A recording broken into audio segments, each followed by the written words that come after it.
Rudy went on Twitter and said, quote, "It is sad to see someone that has accomplished as much as you did, Shaq, still be triggered by another man's finances and accomplishments. You don't need that stuff to stay relevant." You making $250. Play hard. That's all I'm saying. Ben Simmons, you making $50 million this year. Play hard. I'm looking at these camera guys here who working. They don't get to see $1 million. You game up, and you're gonna up this thing of ours. Jordan and Dr. J paved the way for me to make $100 million. I paved the way for y'all. You making $200 million. Play hard. That's all I ask for. When somebody dunk on you, don't grab their knees and put your head between his legs. That's what the I'm talking about.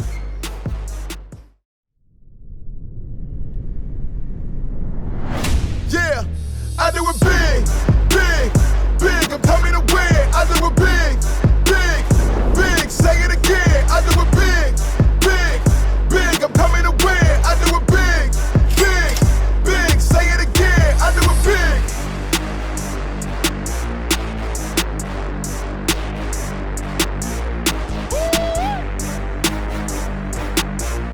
I do it big, big, big. Say it again. I do it big.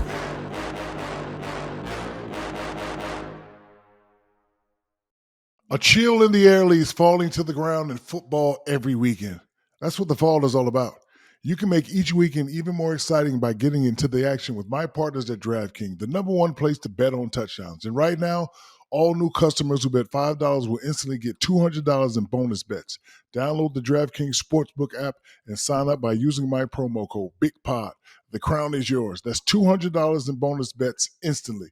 Stay in on the action and use your $200 in bonus bets or bet anytime touchdowns on DraftKings.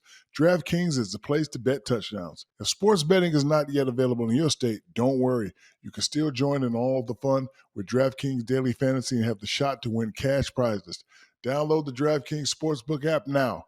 New customers use my promo code BIGPOD and bet just $5 on any wager and get $200 in bonus bets instantly. That's promo code BIGPOD only at DraftKings Sportsbook.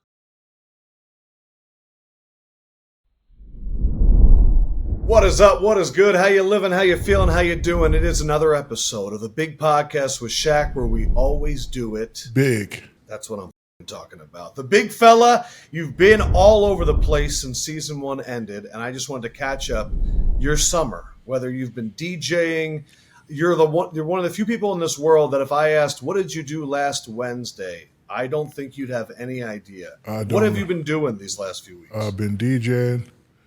Been talking trash, causing trouble. Apparently, I got beef with 2 people. We will get to that. Yes. Other than that, I've just been, having a good time and enjoying the family life. And I've been to Croatia, I've been to Poland, I've been to China, I've been to Afghanistan, I've been to Czechoslovakia, I've been to Slovenia. I've been all over the place. Do we have a new leader of the clubhouse for which country enjoys DJ Diesel the most? Poland was cracking. Hey, man, one of my favorite people in the world just come on, UD, come join us. One of my favorite people in the world just stepped in the house. You down as sexy man Haslam. That boy body fat looking right. Don't check my body fat. What's up, brother? Much respect. How you doing? Have a seat if you want to. You're not obligated. How you been? I'm been good, my brother. You're looking good. You already know. But yeah, I just playing a long time ago. Get my affairs in order before I retire. I've been watching you. You looking good. Thank you. You like my? Oh, that's me. Who the fuck you man. I thought it was you, man. I appreciate man, that, big dog. I really do, man. You don't know. Well, you know, but I love you, brother. I respect you, brother. I love you, big fella. I think it's a perfect time to use the Ultimate Teammate brought to you by ZipRecruiter. Shaq, now's the time. Is Udonis Haslem the ultimate teammate? Yes, he is. He's the consummate professional. Worked way harder than I did. Loved him. Would not have number 4 without him. We had a special relationship because one thing I always tried to do was play the game the right way. They always used to look at UD like, oh, he can't shoot that jumper. So I used to tell him, cut to the basket, I'm going to get it to you. So, he'd work his ass off while I'm getting double, triple team. He'd get the rebound. But every time he cut, I tried to, make sure his hard work paid off. So is he the ultimate teammate? Yes. And he'll tell you. A couple of times after partying too much, he'll come to the thing and be like, hey, big fella, you bull. And and like I would have to step up, and that's what you need. And see, like I always tell people, even with me and Kobe, y'all think we had differences. It was always respectful. Yeah. Coming to me saying, "Big fella, you around when I got 2 points, and we done played 9 minutes." That's not disrespectful. That's like, hey man, you around. Like we need you. We rely on you. So he was always that one, and he was a guy that I never had to say anything to. Like I really didn't have that my whole career. I used to have to babysit people and check people and pump people up. And like, for example, with the Rudy Gobert, y'all think I'm being personal. I'm just trying to pump him up. But obviously with the way he responds, I could tell he see that there's some truth in what I'm saying. You did a video on Complex with your son Miles, who's killing it right now in the DJ game, and he asked you who's the worst NBA player of all time. You said Rudy Gobert, also said Ben Simmons. Then Rudy went on Twitter and said, quote, "It is sad to see someone that has accomplished as much as you did, Shaq, both in sport and business, still be triggered by another man's finances and accomplishments. I get the entertainment part, but unlike other folks, you don't need that stuff to stay relevant." When I made the comments about Rudy Gobert, people think it's personal. Yeah, it is personal. For guys like David Robinson, who only made $116 million, fabulous player, Hall of Famer. Kareem, most he ever made was $3 million. Patrick Ewing, $112 million. Alonzo Moore, how much Alonzo make in his career? Did he make $100 million? I don't know if That's what I'm saying. Bill Russell, $100,000. Kevin McHale, $14 million. So when I talk about big men and the way they play, just play hard, man. You making $250, play hard. That's all I'm saying. Ben Simmons, you making $50 million this year. Play hard. I'm looking at these camera guys here who working at they don't get to see $1 million. You the game up and you up this thing of ours, the thing that people like Jordan and Dr. J paved the way for me to make $100 million. I paved the way for y'all. You making $200 million. Play hard. That's all I ask for. When somebody dunk on you, don't grab their knees and put your head between his legs. That's what I'm talking about. So you want to respond? This is my response back. Play hard. And you goddamn right. You're going to up for the next. Because right now, everybody's making a lot, everybody eating good. But you know what? Somebody's going to say, you know what? We overpaying these. It's time to bring it back. And it's going to be all your fault. So I challenge you to, and all those individual accolades you're talking about, win the championship. That's what we do over here. We win champions. I don't care about no MVP or no defensive player, all that. Win a championship. Make your city proud. You want to impress me. Thank you. That was great. Watch this. UD, what if he was on my team, what would I have done to him? UD will tell you, what would I have done to him? In practice or? In the locker room. I say something and he say that with the he just said in the locker room. Probably put them hands on him. Thank you. Probably put them hands on him. Thank you. This is the facts. I've seen this. I tried to stop it. Listen, people know me. It may sound personal, but it's motivation.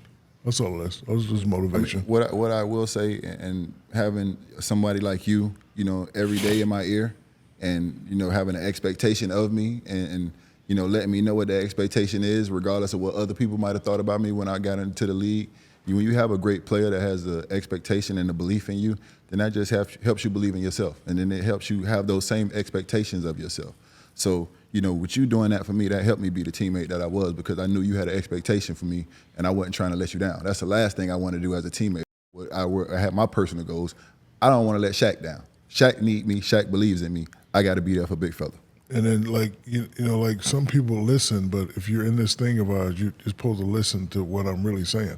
I'm not talking about your money. I'm talking about you protecting the money. Because my agent always told me, okay, it's good to get the money, but can you get the renewals? And the way he playing, he's not getting no renewal. To knowing you, Shaq, and to knowing what Udonis just said, what I think Rudy made a mistake in his rebuttal was he thinks that you're saying this because you're trying to be a talking head that stays relevant. The's an expectation. I got 15 commercials running right now, dummy. When you take, I think what Rudy I wish could understand is that if Shaq is talking about you, it means that he really wants you to get more out of the potential that you have. Thank you. And protect the money for all the big men that's really coming try after to him. Inspire these guys. That's all it is. They think it's like bullying. And so you know what it is? It's 2024. They want me to talk. I don't talk soft. And I'm glad I went out of the game when I was, because like some of these players, if they were on my team, I'd have to put hands on them. I mean, when you take home, the Defensive Player of the Year trophy. There's an expectation from you. That's just what it comes with. And if you don't want that expectation, then leave the trophy there. Don't take the trophy. But Exactly. there's an expectation. The Defensive Stay Player of the Year relevant. does not need no help. The Defensive Player of the Year should be able to guard his yard every single time against somebody, whether it be the best player in the NBA or the worst player in the NBA. You don't expect the Defensive Player of the Year to need help in any circumstance or any situation. You also don't expect the Defensive Player of the Year to be the guy that's picked on in certain situations. So that's just the expectation that They we pick on have. him every play. That's the Or expectation. or is deemed unplayable in the playoffs. Yeah. So that's the expectation that people have of the Defensive Player of the Year. It's not about Rudy Gobert. It's about you got that trophy every year, and we have an expectation of you. So it's not about you. It's not personal. It's the that holds that trophy. And I would say the same thing if it was somebody else that took that trophy home. If you got that trophy, and nobody be looking at you talking about you need some help. Thank you. That's all I'm saying. And let me address the relevance thing. I never wanted to be relevant. You know what I wanted in my life? I wanted to be able to walk my mother into any store and say, get what you want. Walk my mother in any neighborhood and say, pick a house that you want. Walk my mother to any car dealership and say, pick any car you want. You think I give a fuck about being famous? I do not. It's the only thing I care about. I want to be able to, my kids said, Dad, I want to go to Harvard. Okay, we don't need no scholarship, I'll pay for it. You know a service is solid when it gets great word of mouth. That's why I wanted to let you know what people are saying about our sponsor, ZipRecruiter. The marketing manager of NextKey said, the number one reason why we love ZipRecruiter is because it's so fast and easy. And the CEO of Walls Need Love said, I posted a job on ZipRecruiter and found my lead graphic designer within just a few days. The takeaway, if you're hiring, ZipRecruiter excels at finding qualified candidates fast. And right now, you can try it for free at ZipRecruiter.com/big. ZipRecruiter's powerful matching technology identifies top talent for your roles quickly. And immediately after you post your job, it starts showing you qualified people for it right away. In fact, 4 out of 5 employers who post on ZipRecruiter get a quality candidate within the first day. See why ZipRecruiter is hiring site employers prefer most based on G2. Try it for free at this exclusive web address, ZipRecruiter.com/big. ZipRecruiter, the smartest way to hire. What time is it? It's game time. Football season is finally here, which means endless NFL games these next few months, and there's no better place to get tickets than Gametime. They make getting tickets fast and easy. Maybe I'll hit up the Falcons games this fall. Gametime has a new feature, Gametime Picks. That makes getting tickets for your games and live events even easier. Gametime Picks filters out the fluff to show you only incredible deals on great seats so you don't have to waste time searching through thousands of tickets. We're just looking through the Gametime app, browsing options on Gametime Picks, and wow, there was some amazing deals. You might even see me at the game. Really impressive how Gametime Picks just selects for the deal without you having to waste any time digging around. The curation makes it easy to save more on football games or any other event you want to go to. What I like about the Gametime app, aside from the new Gametime Picks feature, is all in pricing. Toggling this feature shows you the total up front with no surprise fees at checkout. Takes the guesswork out of buying tickets with Gametime. Just download the Gametime app, create an account, use code BIGPOD for $20 off your first purchase. Terms do apply. Again, create an account and redeem code BIGPOD for $20 off. Download Gametime today. Remember, what time did I say it was? Game time! You used to drive around in Ford Tauruses, so people they know it was you. Exactly. You remember that? Fucking got a Ford Taurus. Get that out of here, big fella. Stop with that shit, man. Stop playing, man. Yeah, I did. I had it for real, like, cause like when I first got here, it was just so much. And You had one of them little BMW too, Yep, didn't you? yeah. The little, what that little called? That little Mini? You had a Mini. Yeah, I did. Speakers in that shit and all. Yeah. Stop it. I had a Mini, but you know, I don't, bro. I'm not. I'm telling you this to help you, and if you don't want my help, that's not my problem. And it's a similar thing about Ben Simmons, but that's another one for another day. Yes, because when you're a player and you're in this thing, we see what happens. Ben is sensitive, right? He came in with a lot of hype, played, nobody, boom, boom, boom. When he got exposed, right, we saw it, right, UD? We saw it. We saw it. Like when he didn't want to shoot in Atlanta and he kept passing the ball and everybody's jumping on him, he got exposed. Now, the back thing, I let that go the first year. I'm not letting that go 3 years in a row. This is 2024. You got shots, you got pills, you got treatment. I don't want to hear that. And I could tell when he came back and when he came back and played, he's afraid of what people are going to say about him. So he's still in shock mode. So again, he didn't play last year, and again, what do? You say my back hurt. Like everybody knows in this world, the back injury is a thing that you can't really check. But your back ain't been hurting that long because while you're not playing, you're supposed to be doing rehab. This is 2024. That's all I'm saying. I have a question for both of you because you're both one of ones. You're both uncommon. I think most people, when they go on a big stage or they're facing something, they do have fear. I feel like you guys are both very good at facing fear. Mm-hmm. Have you ever been on a team or witnessed other players that get overwhelmed by fear? Because I know it's hard for you guys to understand because you can compartmentalize and play through it. But have you seen that fear overtake other professional athletes? I don't know if you remember this, but you was in the bathroom at the time. I'm not going to call the player out, no matter. We're going against Detroit, and they're killing us. And I'm in the bathroom, and the player comes in and be like, man, I ain't got it, big fella, I ain't got it. And I said, don't worry about it. Just call the play and just throw me the ball. I take it. Yeah, I've seen a lot of guys, like, get over that, and you have to listen. I was scared all the time. Remember that time during the finals when Jerry Stackhouse fouled me and I had to shoot those 2 free throws? Scaredest time of my life. Yeah. Scaredest time of my life. Yeah. Because I know if I don't make these, I'm done. Stack fuck. Yeah, he got a good one too. But he did. But guess what? You can be scared all you want. You got 10 seconds to shoot the free throws. So just let it go. The first one went, now I'm confident. And then that second one went and the crowd went crazy, now I got my powers back. I'm always scared. I'm scared every day, but you have to face it. Like it ain't like if you let that overwhelm you, you'll never make it. Every time I went to the free throw line, a pressure situation, especially in the finals, I was terrified because I know if I miss them and we lose, it's gonna always be my fault. Yeah. It's gonna always be my fault. Yeah. I mean, my life has been based off just facing my fears and facing the things that have challenged me. So when I got to the NBA, I had been battle tested so much. By the time I got to the NBA, that was just basketball.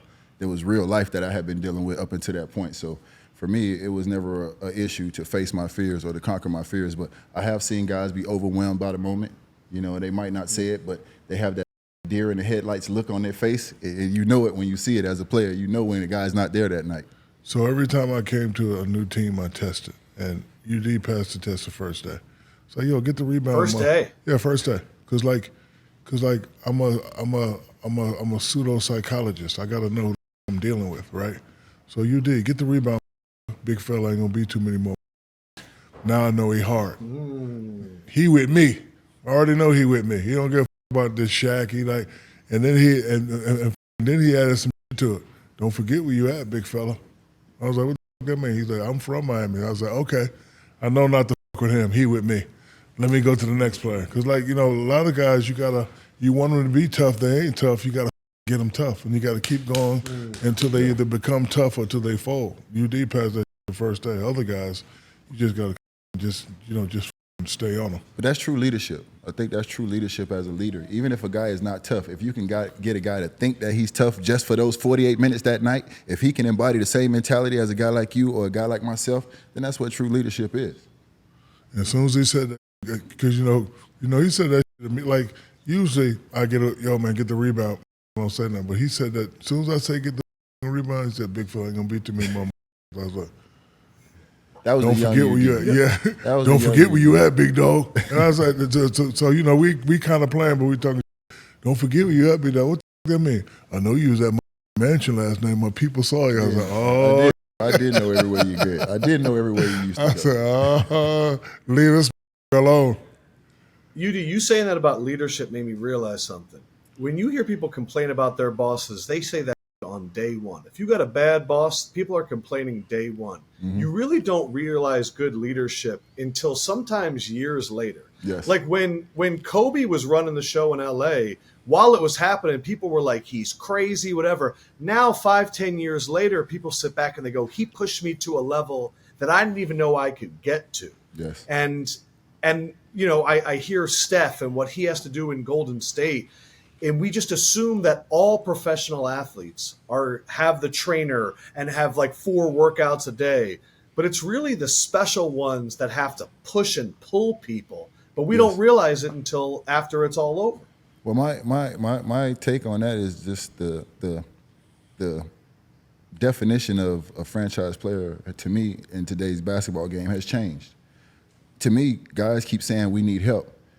The definition of a franchise player in my era, when I look back to Shaq and I look back to LeBron and I look back to Dwayne, they raised the level of everybody around them. They didn't keep going back and say we need help. You make it $200 million, ain't no more money left to pay nobody else. Thank you. But you keep saying you need help. The definition of a franchise player when I was playing was these type of who raise the level of the guys around them. They didn't say they need help. I'm gonna make the I got good enough. I'm gonna make the motherfuckers I got believe. I'm gonna make these guys believe that they're good enough for we can win it. So it was just a different mentality from these guys as a franchise player and what franchise players now. These guys keep saying they need help, and I'm like, ain't no more money. You done took it all. All right, let me ask one more thing because I know we're on a tight schedule, but I want to get this in. Shaq has said before that he is the 50 Cent of the NBA. Shaq, I don't know if you saw, but 50 Cent was recently on the Gobert show, and he apparently is celibate right now. Talking about it, saying, listen, when you calm down, you can focus. It's been good. I've been good to me. He also went on to say it's tough out here for different reasons. You go on a date, and, you know, goddamn girl, quote, you fine, but you ain't got nothing else going on. You don't know what people want from you. Because you are the 50 Cent of the NBA, are you prepared to maybe go celibate and to not have that as part of your life for a little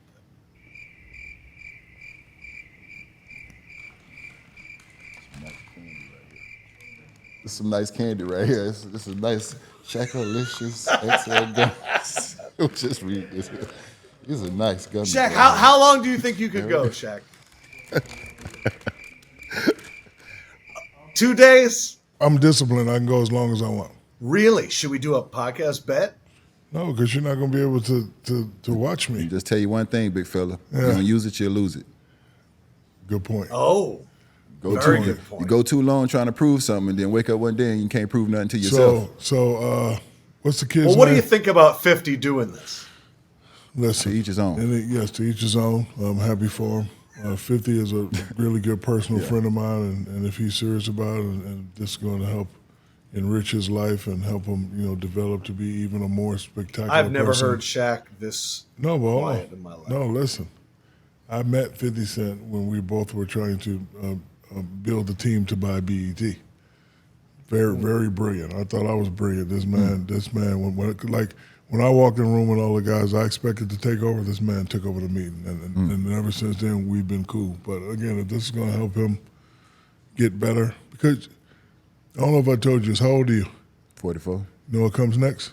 What? 54. Which means in 10 summers, you're going to be my age. And in 10 summers, I'm going to be 62. So in these next 10 summers, stress-free. Whatever I got to do to make that stress-free. 50 is around that age. So if this is his spiritual enlightenment, I understand. Fall is now here, Shaquille, which means one other thing besides football. Halloween is around the corner. Shaq, I believe you have some Shaq-Alicious stuff to show me what you have as we get ready for Halloween. I do. This is right here. It's the newest, hottest candy on the market, Shaq-A-Licious, in Walmart and in all stores. Already sold 1 million bags, baby. And if you don't like me, bite my head off. Shaq-Alicious, put Shaq's head in your mouth. Double pause, triple pause, quadruple pause. This episode is sponsored by Liquid Death. Now, I know what some of you are thinking. Some might think it's a beer or crazy energy drink by the looks of it, but it's not. It's actually a healthy beverage that makes some great, refreshing mountain spring water. That's right, great, refreshing mountain spring water. They also have some really killer merch. You should check out their site. We've been browsing and saw some cool items we might need you to get for the Shahuka Lounge. That trophy skull tiki mug is a killer. You might be seeing Liquid Death cans everywhere lately. It's the rage all over social media, all over grocery stores. I even see people sipping on them while I'm on set. They are the perfect healthy water to sip on that will make you feel like $1 million while vibing to some DJ Diesel. Now you might be wondering why would a healthy water beverage be called Liquid Death? Well, here's why. Liquid Death will brutally murder your thirst, and their infinitely recyclable cans are helping to bring death to single-use plastic bottles. Liquid Death also donates a portion of profits from every can sold to help kill plastic pollution. Who doesn't love being environmentally friendly? I sure do. You can get free shipping on Liquid Death's Mountain Water, 8-pack with Amazon Prime, or grab a case at your local 7-Eleven, Target, Walmart, Whole Foods, or Instacart. Go to liquiddeath.com/bigpod to check out their healthy, infinitely recyclable water beverages and find your closest retailer. That's liquiddeath.com/BIGPOD. Again, liquiddeath.com/BIGPOD. Liquid Death, baby. Yeah, that happened with Deshaun Jackson. Yes. Listen, Deshaun kept it G because I saw a beautiful girl. He hit me right away. I apologized, like, my bad, I didn't know. Because, a lot of time when these girls post, they don't post their guys. So I just, hey. And again, I don't be flirting. I just be sending flowers. Like, you beautiful. Like, if I'm walking and I see a beautiful girl from Cuba, I say, hello, mamita linda, dame beso. Like, that's it. I'm not flirting. I'm just saying, you're beautiful. I didn't see she keep going. So, like, when I so-called jump in the DM, I'm sending heart. I'm just saying you're beautiful. Like, listen, I'm going to see you. I'm on the phone doing this every day. If I see a beautiful girl, I send heart. So, all right, last thing from me. You had that's crazy. That's crazy. Shaq, one of the other things that you've done these last few weeks is you sat courtside for Angel Reese, Caitlin Clark, and you left and you went, she's cold. She always makes the right pass, Caitlin Clark. It doesn't have to be one or the other. And now we're welcoming Angel Reese under your podcast network, which is really exciting. Congratulations to you, to all of Bayou Nation and all of LSU fans. It's really cool. But I feel like that was an interesting experience for you to see Caitlin Clark in person. No, because, well, one, let's not get it twisted. I'm an Angel all day. Why do you have to pick? But no, but because like I don't want people to turn it one way and then she think I'm turning my back on her. Like, for example, NFL, I'm Cowboys. There ain't nothing to talk about. WNBA, I'm Angel all day. Now, I'm not Shaq. I'm a fan. Caitlin plays the right way. I've seen her on TV, and a lot of times we know that, on TV don't really translate to the court all the time. So I saw it. She makes the right play. Every time, not all the time. She makes her teammates better. She shoot the ball. She's a great player, but I'm Angel Reese all day. Don't ever get it twisted. Angel Reese and Caitlin Clark would play so well together. They'd be a perfect pick and roll. I don't want them together. I want them to battle against each other because right now we're up. I didn't come in with UD. I came in with Alonzo. You know what I'm saying? So we had our own personal battle. So in college, we got the championship. They didn't. So now, the storyline could be Indiana's in the playoffs, Chicago. It's a whole bunch of storylines, and I think it's very interesting. Oh, it's going to be great. I think it has definitely elevated the women's game. But don't make no mistake about it. I'm Angel Reese all day. My one thing is all the disgusting people that are in Angel Reese's DMs talking. My only clarification is, I don't think that they're Caitlin Clark fans. I just think that they're. But listen, she's a dog. They don't care. Yeah. She don't care about that. And guess what? She got Shacky Wacky. I'm always like. Oh, that's you. That's me. So if she wants to call and complain, I'm the ear. And I tell her the same thing I tell my kids. All this she's going through, I got all the answers because I invented it. Yeah. I invented it. So seen it all. That's what I'm saying. I thought Shacky Wacky was the name of your new weed strain that you're going to launch. First of all, I don't do that. I'm a role model. So stop it. I know, but you're a businessman, so I just thought it would be. Nope, I don't do that. I'm a big role model. hookah. Oh, big hookah. I like that. Big hookah. That's good. 6-foot-high hookahs. All right. UD, you're the man. Always love, Adam. Appreciate you. All right. Love you. Thanks for coming on, brother. You made my day. How's the family? Everybody good? Everybody good, dog. Everybody good. Shaq, our buddies over at DraftKings Sportsbook want us to take a look at some bigger bets for the season. And I think it's appropriate because you are a Dallas Cowboys fan and I'm a Philadelphia Eagles fan. And both of our teams, at least after week 1, were undefeated. Who is going to win the division? Here are the odds. The Eagles are the favorite at -130, and Dallas's odds have improved after the win. They are +120. So if you bet 100, if you bet on Dallas and they win, you get 120. If you bet 100 on the Eagles and they win, you get 85. Who are you going with? I'm going with the Cowboys. And if the Cowboys win the division, you got to do a segment in a tank top. In a tank top. So why Tank are top. you so obsessed with me showing my shoulders? I'm not. I just want you to know that the Eagles are not superior when it comes to the Cowboys. They're inferior. Is that a word? Inferior? The shit No. sounded good, so it doesn't matter. In means The not. word is They're not superior. inferior. That's what I said, inferior. I just had some of these. I just had some of these Shaq-Alicious gummies in my mouth, pause, and I couldn't pronunciate. How about this? Let's open this up to the comment section.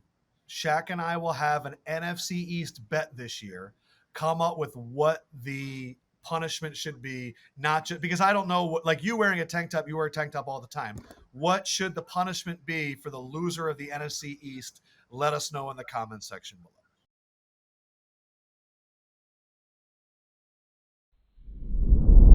Shaq, so we were talking about how there's a million things that we didn't get to catch up on during your worldwide tour.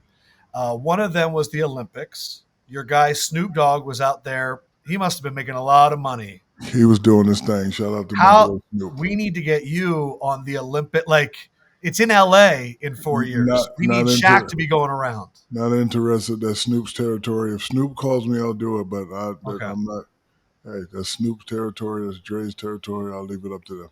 What is also Shaq's territory, though, is the world of music and dancing. And for the first time ever, they had breakdancing at the Olympics. And while there were amazing dancers that put on incredible performances, the one that everyone talked about was Ray Gunn, a woman dancer from Australia who did kangaroo hops and toddler moves on the ground. Leave that lady alone. That was and her it style. spread so much that now breakdancing is no longer in the Olympics. People believe she single-handedly removed breakdancing from the Olympics. You are our dancing music guy. What did you think? That was her style. You never laugh at a person's style.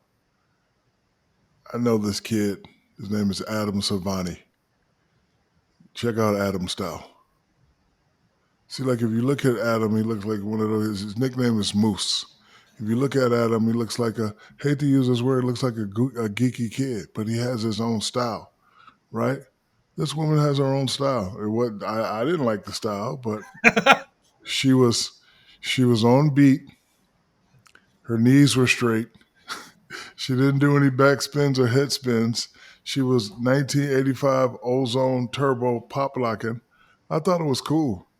Probably would have got her last place, but so you think she single-handedly ruined breakdancing, like breakdancing is no more? It is not going to be in the Olympics next year. You have to understand, she was also the first day. Like the women's were the first day, and that was everywhere. Think about it. Simone Biles, the 100-meter dash, Katie Ledecky, and everyone's like, did you see this woman from Australia? There was a scandal that people thought that there's an investigation right now that they believe that the Australian qualifiers were fixed and her friends were on the committee to get her past people to get her into the Olympics. That's how unqualified she looked. You know it's bad when people are not really breakdance experts, but they look at your breakdance abilities and say it's bad. That's when it's bad. But I'm not going to make fun of that lady. I just say, hey, whatever your style is, you just stick with your style. Okay, well then what about this? This happened this week. The World Dance Sport Federation literally just named her the #1 breakdancer in the world. See, somebody likes her. Listen, she was on beat. Like she wasn't off beat. She didn't receive a single point from the Olympic judges. She got a 0. Okay, because when you think of breakdancing, you think of popping, boom, she like, you know, like this and some of that, and, you know, the ticking and the robot and, like you think of all that stuff, the head spins and the windmills and, you know, she didn't really do any of that. Like the move I was confused by was when she got on the side and grabbed her toes and just started wiggling on the ground. I would like to remind everybody of Shaq's breakdancing ability. Here was him against LeBron at All-Star Weekend. Take a look.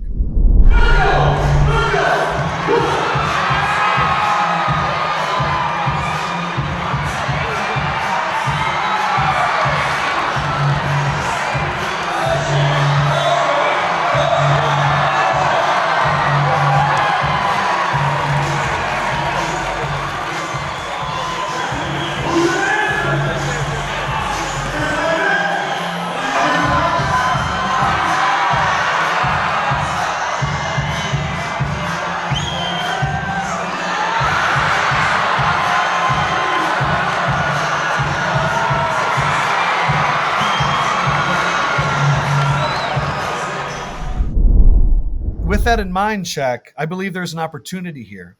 If she's number one in the world, would you like to officially challenge Ray Gunn to a breakdance competition for I her would. title? I would. I would. How do we get this to go down? Any place, anytime? Any place, anytime. Australia, wherever she wants it. So you're coming for the throne of number one breakdancer in the world. I sure am. You heard it here first on the Big Pod with Shaq. Speaking of entering arenas that maybe people aren't used to, Tom Brady was calling the Dallas Cowboys game against the Cleveland Browns. The reviews were not so hot.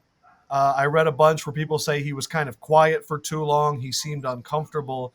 I remember when you first came on Inside the NBA, you've told the stories many times where eventually TK, our esteemed Hall of Fame producer, came to you and said, just be yourself, stop trying to be whatever.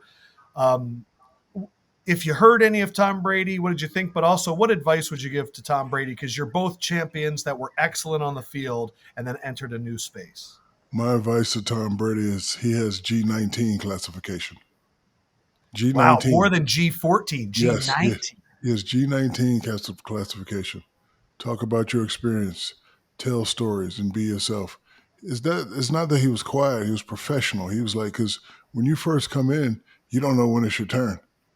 Everybody can't be Charles Barkley and just take over segments and blur it out and, take 9 minutes to answer one damn question. Like you gotta get used to it. So this year may be tough for him, but by the second and third year, he's gonna be as good as Troy Aikman. Troy Aikman is really good. But Troy Aikman, when he talks about football, we believe him because we know how great Troy was. Especially, when Dallas was hot. Everybody knows who Tom Brady is. He has G19 classification, which is rare. There's not a lot of people on TV have G19 classification. He has one. If Michael Jordan was to step in the game, he would have G19 classification. LeBron, when he retires and comes to do the commentating thing, he also will have G19 classification. So my advice to Tom is be yourself, tell a lot of stories, tell us what we don't know. Tell us why Jalen Hurts overthrew the pass the other day or underthrew the pass. Was it his fault or did the guy run his route the correct way? I know you can look at the plays and, see what we can see. See, fans think we know it all, but guys that have been there and done that, they really know it all. That's where the G14 and G19 classification comes from. My only question for you would be, I think what's annoying when you're on TV is everyone in the building and your friends and family, they love to give you advice even though they're not the ones that are doing it. And so their advice doesn't really mean anything. Exactly. But there is also that moment where you're getting ready and you go to the bathroom and you look in the mirror real quick and you just kind of say something to yourself.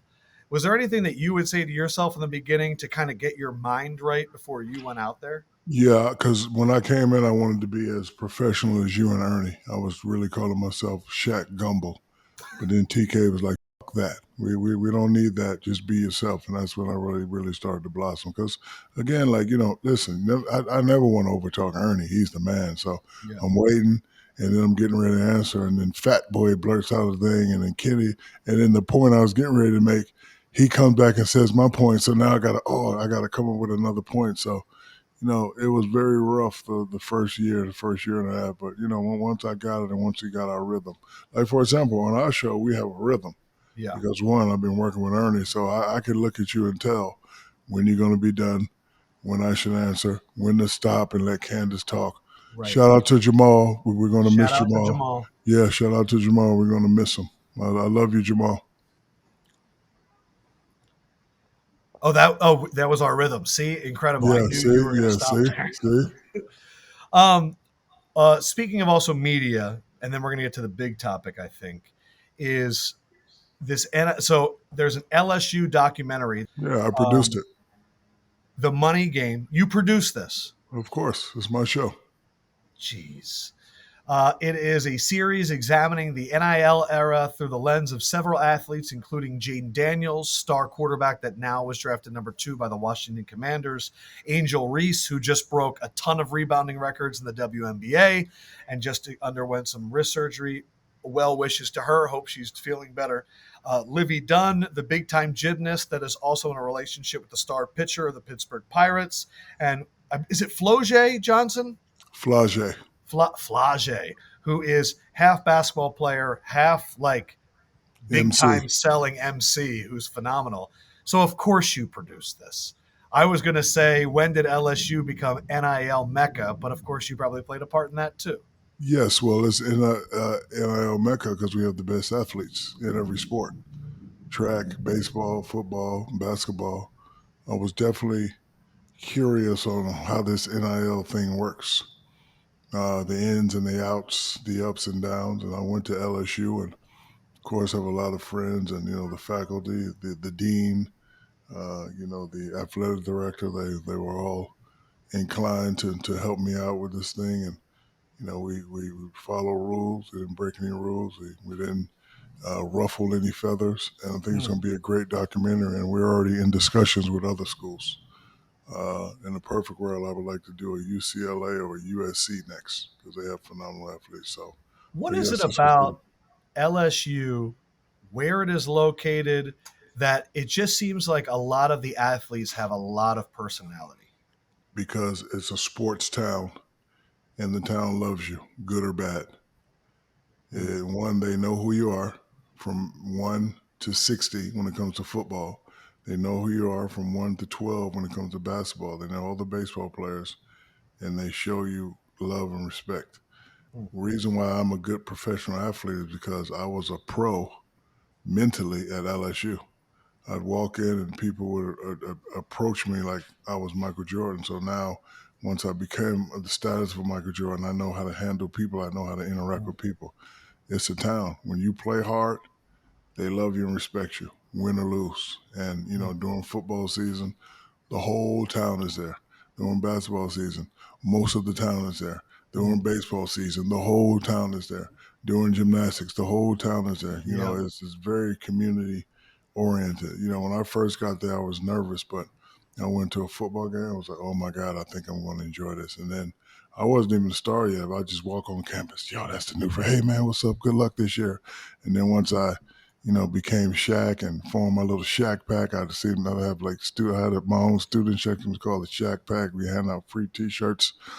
It's just a great thing, just a great environment. It definitely prepared me for this wonderful life that I live now. They are so good at all sports. Like their Yes, baseball they team are. is a professional baseball team. It sure is.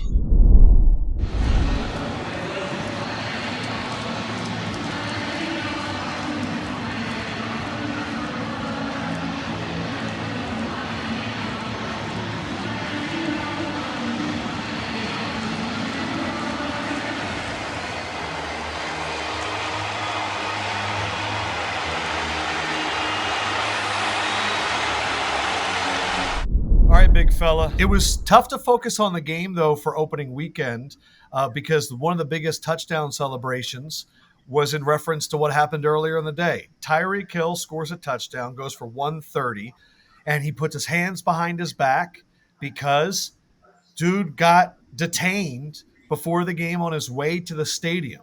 A lot of video has come out, him apparently violating traffic violations or traffic ordinances. Officer comes up, knocks on his window. Tyreek Hill takes offense to that. They're talking back and forth, pulled from the car, put on the ground. Even his teammate Calais Campbell, who has won NFL Man of the Year before, was detained. And you're always uniquely qualified to talk about this because you are in law enforcement. Tyreek has said he wants to be in law enforcement. What was just your take on that whole situation? I always talk about the word respect. You make a key point. Tyreek felt disrespected. The officer felt disrespected. So when you got two disrespectful dudes going at it, things are bound to happen. First thing you have to ask yourself when I get stopped is, do they have a lawful reason to stop me? And apparently he was driving recklessly and speeding. But, even then, I think if respect is shown, respect is given. So I always said if the law enforcement community and the community can learn to respect each other again, a lot of these things won't escalate to where they go. It looks bad on both parties, but, it's all about respect. I've been in situations like that where negative approach, positive attitude, calms the negativity down. Dude asked me one time in LA, "Where'd you get this car, boy?" "I paid cash for it, sir." "What are you, a drug dealer?" "Nope, make much more money than those guys." This was when I was 17, 18 years old, first getting to LA. Because you got to understand, another thing, you don't know what people are going through. You don't know what people have been through. They got that thing, they got two things that can incapacitate you. They got that taser and they got that bang bang. I'm going home. Got nothing in my car.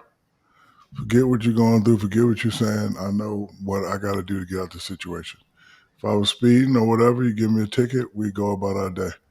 So, I was always taught, growing up by the military guys, you definitely show respect. So even when I'm approached negative sometimes, I just show respect and that always calms the situation. So again, when you got negative and negative, something is bound to happen. So I hear the officer's been put on administrative leave. It's a lot of, maybe he was too rough, maybe he wasn't, but I would like to see the situation replay with both guys being respectful. I was also curious, this happened to him on the way to the stadium to play a game. If you could think back to your mental mindset when you're driving in, I'm sure you were listening to certain music to get you in the right mind frame and all of that. And then out of nowhere, this happens. What would that experience be like for an athlete getting in the zone? Well, I'm going to definitely be respectful, especially if somebody that's making our job a lot easier. And then you just, hear what they got to say. And again, I've been approached respectfully and disrespectfully, and my mentality is to always get out of the situation. My thing is what I would do is I would always be nice. So now that I'm nice to this one guy, guess what he's going to tell the rest of the cops? "Man, I stopped Shaq the other day. He was so cool." So now next time I get stopped, it's 70% chance I may get a break. And I'm not saying, bow down to him in any way, but hey, man, I apologize. I was speeding. You say I was speeding. Okay, my bad. I'm just trying to get to the game. License registration. "Oh, you're Tyreek Hill." Guarantee this guy was a Dolphins fan. Guarantee he would have let him go. "Hey, slow down, but my bad. I'm just trying to get to the game. I got you." Just respectfully. So, I don't know the whole situation. I've seen it. Everybody's seen it. I just know, when man respects man, Yep. positive things happen. Look, the video is not funny, but one thing I think is funny is Tyreek kept calling the officer twin. And it's like, that's what I guess people call each other now. Like, come on, twin. And I was like, they're the opposite of twins. I just Man, thought that was... I'm not going to speak on his situation. I'm sure it was a tough situation for him, but I just know when it comes to man, you show man respect. Usually, 80% of the time, man shows you respect back. So again, he probably felt violated when the guy was banging on his window. Listen, that's a $500,000 car. So I can understand you banging on the window. So so now I'm like, "Hey man, what you doing?" And then you heard what I said. So now it's, it's boom and bam. And then, that happens. I just know that me personally, I've been in that situation before. And again, I'm not trying to get tased or shot because again, you don't know what those guys have been through. I think the tough thing for me, and we'll move on after this, is I think everyone knows right now, like when that happens, be on your best behavior, like keep it tight, get out of there. But also it's like the officers it's in their job description to de-escalate. They shouldn't be escalating. Yeah, it is. Yeah, it is. And I agree. And that's why I said two wrongs don't make a right. Totally. I'm not here to pick sides. I'm just here to see what I saw. And, whenever I see something like that, I always try to say, okay, what would I have done to get out of the situation? Yeah.